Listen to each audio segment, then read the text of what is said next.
तो एक बड़ी खबर आपको बताते हैं। उत्तर प्रदेश की सियासत में इस वक्त की बहुत बड़ी खबर। बीएसपी सुप्रीमो मायावती ने अपने उत्तराधिकारी का ऐलान कर दिया। मायावती ने अपना उत्तराधिकारी किसी और को नहीं बल्कि अपने भतीजे आकाश आनंद को बनाया है। मायावती ने पार्टी की एक अहम मीटिंग में बीएसपी की कमान आकाश को सौंपने का ऐलान किया। यूपी की पूर्व सीएम मायावती ने सुबह सुबह पार्टी की बैठक बुलाई, जिसमें पार्टी के राष्ट्रीय अधिकारी और राज्यों के प्रमुख पदाधिकारी मौजूद रहे। और इस मीटिंग में मायावती अपने भतीजे आकाश आनंद के साथ पहुंची, जिसमें मायावती ने अपने भतीजे को उत्तराधिकारी बनाने पर मोहर लगाई। बताया जा रहा है कि मायावती ने लोकसभा चुनाव पर चर्चा के लिए यह मीटिंग की थी। किसी भी नेता को इस बात का अंदेशा नहीं था कि मीटिंग पार्टी के अगले मुखिया का ऐलान होने वाला है। लोकसभा और विधानसभा चुनाव में लगातार मिल रही हार के बाद से ही मायावती नेतृत्व परिवर्तन के बारे में सोच रही थी, जिस पर मायावती ने आज फुल स्टॉप लगा दिया।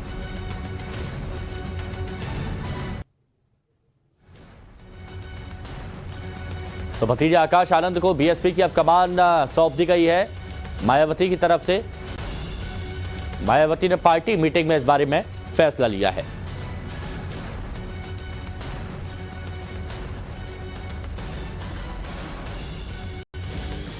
अब लोगों के मन में यह सवाल चल रहा होगा कि आखिर आकाश आनंद कौन है। तो चलिए हम आपको बता देते हैं कि आकाश आनंद कौन है। यह आकाश आनंद की बात की जा रही है मायावती के साथ में। आप इनकी तस्वीर यहां पर देख सकते हैं। 2017 में आकाश आनंद की राजनीति में एंट्री हुई, सहारनपुर में रैली की और भतीजे को लॉन्च कर दिया। यानी मायावती ने अपने भतीजे को लॉन्च कर दिया सहारनपुर में जब रैली की गई।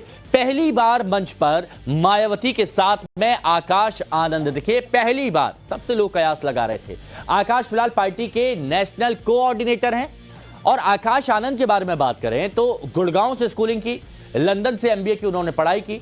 मायावती के छोटे भाई आनंद कुमार के बेटे हैं आकाश आनंद, जिनकी बात की जा रही है, जो अब बीएसपी की कमान संभालेंगे। बीएसपी के नए बॉस आकाश आनंद को आप कह सकते हैं।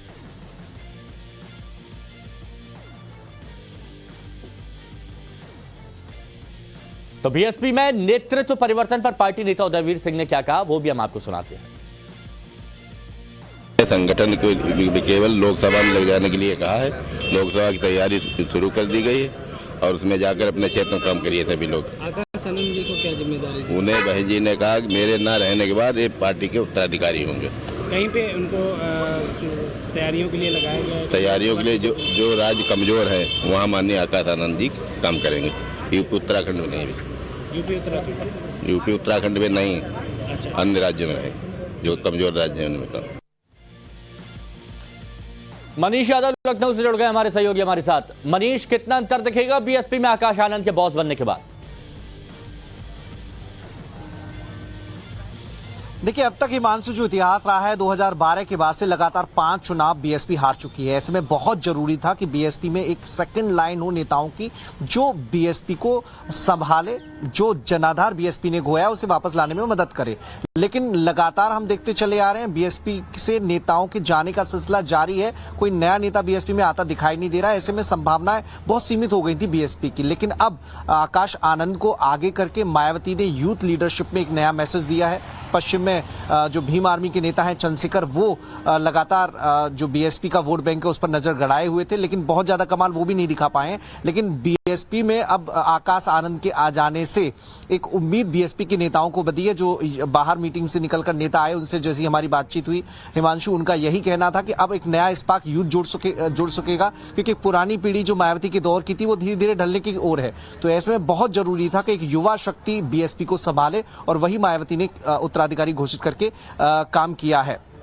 अब 2024 की तैयारी जो है सर पर है। 2019 में आकाश आनंद मंचों पर दिखाई दिए थे, उस वक्त जब समाजवादी पार्टी और बीएसपी का तालमेल हुआ था। तो लगातार उनकी सियासी ट्रेनिंग मायावती कर रही थी 2019 से। जो अभी बीता विधानसभा चुनाव है उसमें भी राजस्थान, मध्य प्रदेश, छत्तीसगढ़ सहित सभी राज्यों की चुनाव प्रभारी बनाकर उन्हें जिम्मेदारी दी गई थी। हालांकि वहां पर भी नतीजे बहुत अच्छे नहीं आए। मनीष, वैसे भी ये कहा गया है कि राजनीति में भाई भतीजावाद की राजनीति बहुत हावी रहती है और यहाँ पर भतीजे को ही बॉस बना दिया गया। इन शॉर्ट, कैसा भविष्य रहेगा बीएसपी का, चुनाव ये तय करेंगे।